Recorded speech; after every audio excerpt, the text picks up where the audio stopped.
Marching toward midterms, we talked to Second Lady Karen Pence on the campaign trail in Virginia 5 days before the election.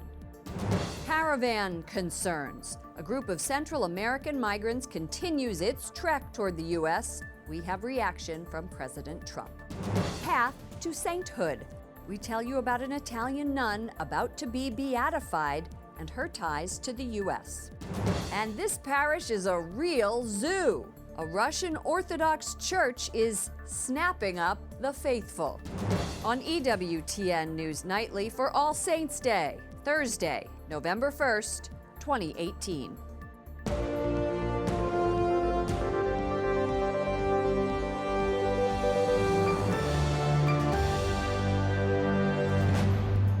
Good evening from Washington, D.C., and thank you to those of you joining us from around the world for news from a Catholic perspective. I'm Lauren Ashburn.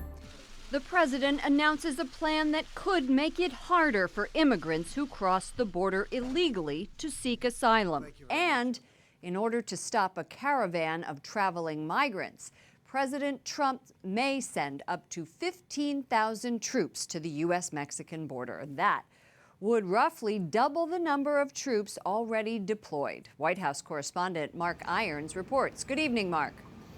Good evening, Lauren. President Trump has pushed for a border wall. Now he's calling for a wall of troops to stop illegal immigration. And the president continues to combat constitutional law that gives immigrant children born in this country a right to citizenship. It's all part of his closing argument to rally Republican votes. We have witnessed a staggering 1,700 increase in asylum claims since the year 2010. They understand the law better than the lawyers understand the law. We do a very good job considering the laws are so bad, and we can't get any Democrat votes to change them. It's the main point President Trump is hammering home days away from crucial midterm elections. He promises to align more troops along the southern border, blocking Central American migrants from entering the U.S. Many say they are fleeing violence and poverty. They got a lot of rough people in those caravans. They are not angels. They are not. And now the president is releasing a controversial new campaign ad depicting an illegal immigrant who killed 2 police officers earlier this year. I'll break out soon and I'll kill more. The ad blames Democrats for letting in a murderer. The president claims he isn't fear-mongering, but former New York Mayor Michael Bloomberg, considering a run for president, says words matter. A lot of people think it's just rhetoric, but you don't use the bully pulpit as the president of the United States to rile up people and say things as a joke or as a campaign promise. And now a promise to take on the Constitution. President Trump insists he can use executive power to override birthright citizenship granted in the 14th Amendment. Anyone who breaks into our country and has a child, the very next moment that child would be made a citizen for life. Great. We expect to hear more of the same from the president tonight. He's in Missouri, where an important Senate race is underway. The president will visit that state again on Monday before Tuesday's midterm elections. Lauren? White House correspondent Mark Irons. Thanks, Mark. Joining me now is Alex Narastra, Senior Immigration Policy Analyst at the Cato Institute. Alex, welcome to the program. Thank you for having me. The president says he's prepared to position as many as 15,000 troops at the border to assist in immigration enforcement. Is this largely being done for political reasons, or are troops really needed? It's largely for political reasons. We don't really need more troops on the border. We do have a caravan coming up. It's between 3,000 and 5,000 people right now are the estimates of that. But just to put that in perspective, in the year 2000, Border Patrol, they captured 1.6 million people during the entire year coming through. This year, it's probably going to be closer to 500,000, and we have more than double the number of Border Patrol agents. Border Patrol and the government right now is more than capable of dealing with it. They don't need troops on the border. He said yesterday, the president did, that he would prefer to work with Congress on this, but he is not ruling out an executive order on the issue of birthright citizenship, another topic that has been coming up. Is this a realistic option, or is this a midterm ploy? I think it's another midterm ploy. It's not realistic at all. I mean, you have conservative experts on the Constitution, from John Yoo to people who have recently been appointed to as judges under President Trump, like Judge Jim Ho, I believe in the Fifth Circuit, who have written about this extensively. There is no doubt that the Constitution gives birthright citizenship to people who are born in the United States, who are subject to the jurisdiction of this government. Illegal immigrants are subject to the jurisdiction because they can be tried for criminal laws just like you and I can. So there's really not much disagreement about this. It would require a constitutional amendment to overturn it, and the president doesn't have that power with his pen. Let's move on to the U.S. Conference of Catholic Bishops Committee on Migration. They've issued a statement here that affirms that seeking asylum is not a crime and calling for compassion. Is it understandable that these migrants are trying to achieve a better life? Is that reasonable? Absolutely, it's reasonable. I mean, and Catholic Church has been great on this for centuries, and in the United States especially. There is no legal way for migrants, most of these people from Central America, to come here legally to work on a work permit or any kind of other permit to come here. Asylum is the only way for most of them. They're fleeing horrific violence in there. They're human beings just like you and I. And there is a legal process for them to ask at the border for asylum. So I say let's let them ask, let's let them go through the process, and if they fit, let them in. But half of the country completely disagrees with you, absolutely disagrees with you. So why are you so strident in your views? Well, it's partly as an American patriot. I think immigration has been so great for this country over its entire history. Our ancestors came here through one way or another. It's made this country richer. It's made it stronger. It's made it better. I think it's part of our DNA. You know, we're not like some old European country where everybody's descended from some tribe that lived there 2,000 years ago. We're a different type of country, a different type of nation. We're a universal nation in that way.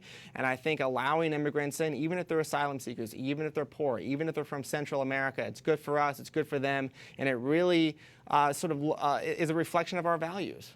Thank you so much for joining us, Alex Nostra, Senior Immigration Policy Analyst at the Cato Institute.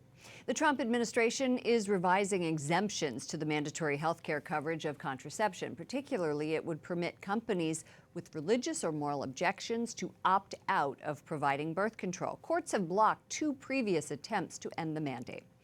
The suspect in the murder of 11 people at a synagogue in Pittsburgh last week pleads not guilty. The suspect, whose name we will not report, faces 44 counts of federal charges, including murder, hate crimes, and obstructing the practice of religion.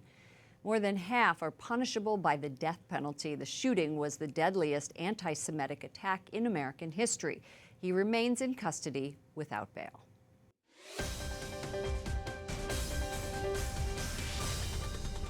The balance of power on Capitol Hill is up for grabs. There are just 5 days until the midterm elections. Vice President Pence is crisscrossing the country, visiting 8 states this past week, while Mrs. Pence is making 5 stops, helping vulnerable Republicans. Jason Calvi is just outside Richmond in one of the country's closest races, where he caught up with the Second Lady. Good evening, Jason. Good evening, Lauren. Mrs. Pence invoked the issue of abortion while defending the embattled Republican. Back in 2016, Representative Dave Brat won this congressional district by 57% of the vote. But now the latest poll from Christopher Newport University puts the Democrat Abigail Spanberger ahead by 1 point. A suspenseful last rush to keep this district and the Congress red. We need every vote. Second Lady Karen Pence tells me why she's campaigning for Republican Dave Brat. People need to get out and vote because we don't want to lose this seat. The Democrats are doing everything they can to flip this seat. They're telling all kinds of things about Dave Brat. They're covering the news waves. But do we want Planned Parenthood picking who our next congressman is going to be? I don't think we do. Abortion groups Planned Parenthood and Emily's List endorse Brat's challenger, Democrat Abigail Spanberger. I'm Abigail Spanberger. I'm not a superhero. I am a former CIA officer and a mom. Spanberger and her fellow Democrats set a record, with more than 180 women running for the House, but she doesn't use Democrat in her ads in this Republican area. And I'll work with anyone, Democrats, Republicans, and the president, when it's good for Virginia. Brat ousted then Republican Majority Leader Eric Cantor just 4 years ago. Now this former college econ professor with a master's in divinity is in the battle of his political life. I think people in the church know, I attend a Catholic church. I'm 100% pro-life vote, always have been. And versus the exact opposite on the other side of the aisle with Spanberger. You're guaranteed, right, the exact opposite outcomes across the board on the social issues and on the economic issues. And the second lady echoes that pitch. This race is about momentum. If people are happy that the job rate is increasing, if they're happy about pro-life, pro-gun, the economy going like crazy, they need to vote for Dave Brat. In a primary debate, Spanberger says America is a secular nation. She says she respects people of strong faith, but when it comes to law, she says there needs to be a strong distinction between church and state. Now, we did ask for a chance to cover her on the campaign trail today. We didn't hear back from the campaign. Lauren? That race could tilt the House Democratic. What did the national polls say? EWTN's poll of Catholics across the country finds 55% of Catholics do not approve of President Trump's job so far in the White House. When you compare that to President Barack Obama's approval rating at his first midterm in 2010, his job approval rating was also similarly negative. 49% did not approve. The Cook Political Report says this year's turning out to be 2010 in reverse. In 2010, remember, Democrats lost control of the House. Capitol Hill correspondent Jason Calvi, thank you.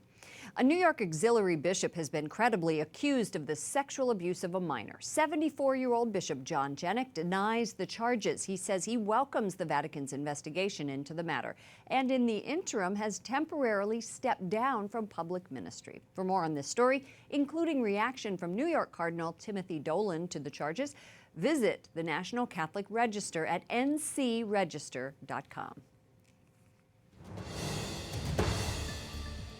A top prosecutor in Turkey says he knows how missing Saudi Arabian journalist Jamal Khashoggi was killed. The official says he was strangled as soon as he entered the kingdom's consulate in Istanbul, and his body was later destroyed. Turkey is seeking the extradition of 18 suspects in the murder. It is also pressing Saudi Arabia for more information on who may have ordered the killing and on the location of the writer's remains.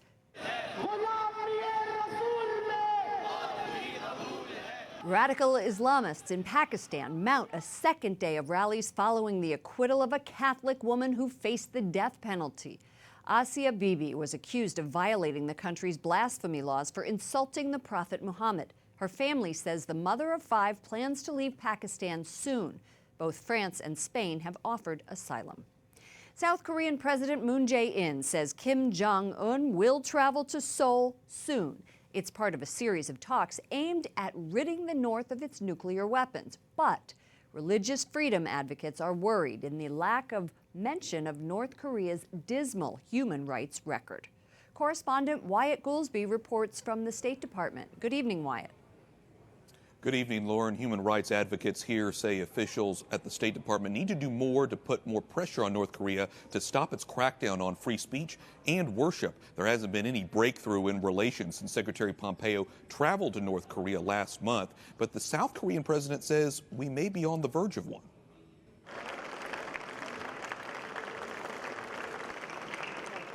South Korean President Moon Jae-in telling his nation's parliament a second North Korea-U.S. summit is near at hand. 남북은 군사분야 합의서를 통해 Moon saying the North and South have removed any risk of a military conflict. Today, the two Koreas suspended all military action near the border. Defense Secretary James Mattis says despite the drawdown in military exercises at the north-south border, U.S. troops are not leaving the peninsula, telling his Korean counterpart there is still a high degree of trust between the United States and the South.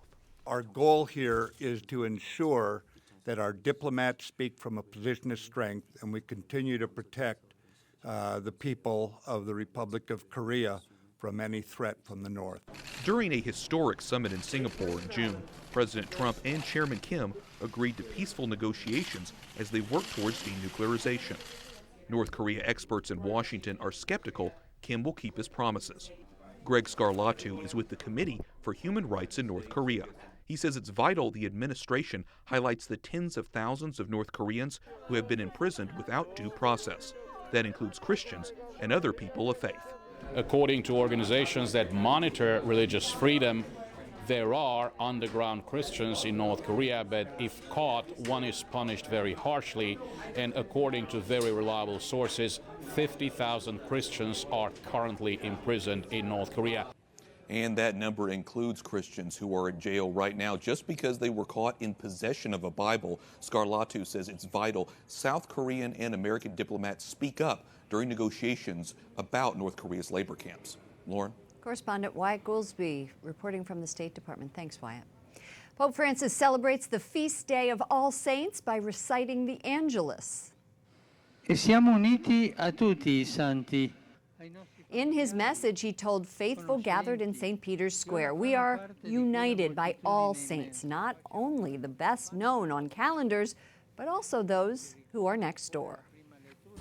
Coming up, a Washington journalist examines the role millennials might play in next week's midterms.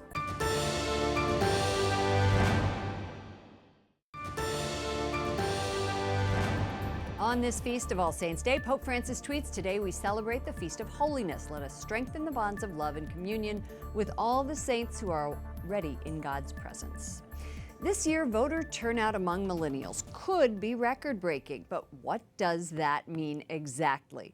Let's take a look. 40% of 18 to 29-year-olds surveyed in a new poll conducted by the Institute of Politics at Harvard University say they will definitely be voting next Tuesday. Joining me now is Matthew Continetti, editor-in-chief of the Washington Free Beacon. Welcome back, Matthew. Thank you for having me. The only time voter turnout for the millennials has been over 20% is 1986 and 1994. What is driving this turnout? Well, I think what we have is a poll that shows a great enthusiasm among young voters who are energized about the midterm elections and probably enthusiastic about dealing a blow to President Trump. Whether they actually show up at the polls on Election Day is something of a different question. Predictions of actual voter turnout and actual turnout are often two different things.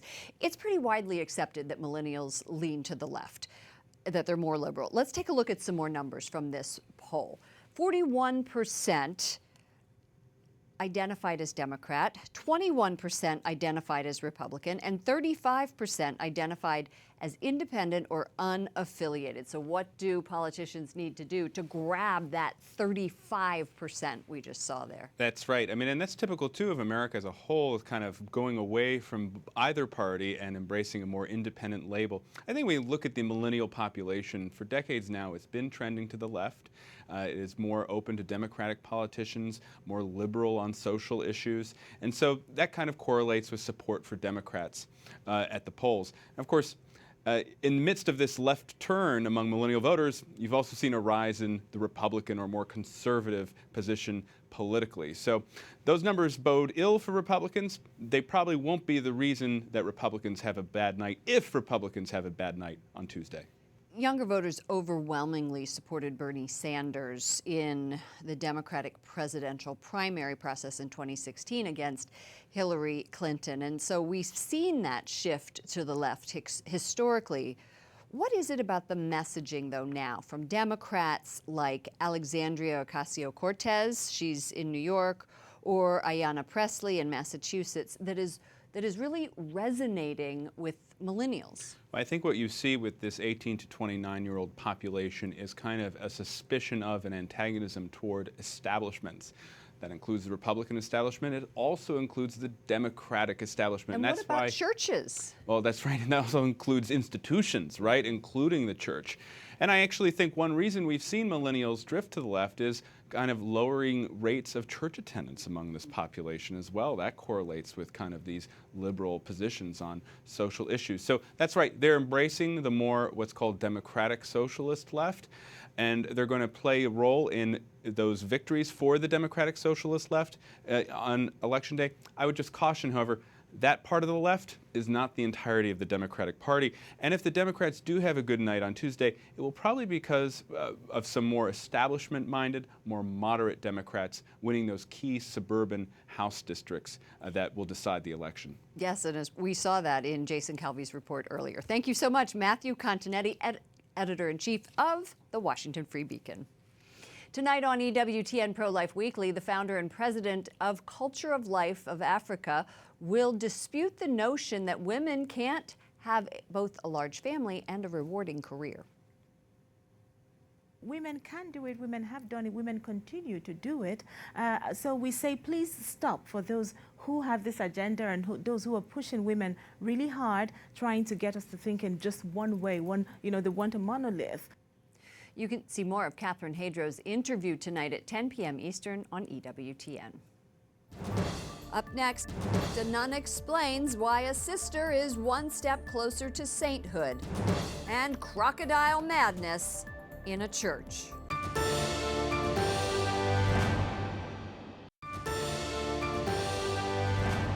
We honor two special saints here at EWTN. First, Saint Clare of Assisi. She is the patroness of television, and Saint Maximilian Kolbe, the patron saint of EWTN News. An Italian sister who founded the Apostles of the Sacred Heart of Jesus in Italy and sent missionaries to the U.S. at the turn of the century is one step closer to sainthood. Mother Clelia Merloni will be beatified in Rome Saturday at the Basilica of St. John Lateran. She wanted her spiritual daughters to be like the first apostles by attaining a perfect love for God by making the heart of Jesus known and loved. Joining us now from Rome is Sister Elisabeth Doyle, a member of Mother Clelia's religious congregation based in Hamden, Connecticut. Sister Elisabeth, what is Mother Clelia's legacy, and what was it about her life that was so saintly? Clelia's legacy lives on through her spiritual daughters, the Apostles of the Sacred Heart of Jesus, of which there are about 1,000 throughout the world in 15 different countries, including the United States, and also through lay members of the church and ordained members of the church that resonate with her charism, which was to share the love of the heart of Christ with all those in need, especially the most marginalized. Well, as we know, a blessed needs a miracle to be beatified. What was the miracle that moved Mother Clelia's cause forward? A doctor in Brazil in 1951 was diagnosed with Guillain-Barré syndrome, and he had experienced progressive paralysis, which reached all the way up to his throat and his basic muscle functions, and his family and the doctors were sure that it would be his last night, and they called on one of the Apostles of the Sacred Heart of Jesus, who was friends with the family, to come and pray. And she brought a relic of Mother Clelia, a thread from her habit, and placed it in a teaspoon of water and was able to have him drink that water. And after he drank it, they gave him a glass of water, and he drank that, and he drank a glass of milk, ate some pudding, and he slowly regained, in the course of a few hours, all of his abilities. And when the doctors came back in the morning, they were absolutely stupefied that he had not passed away, but had recovered entirely.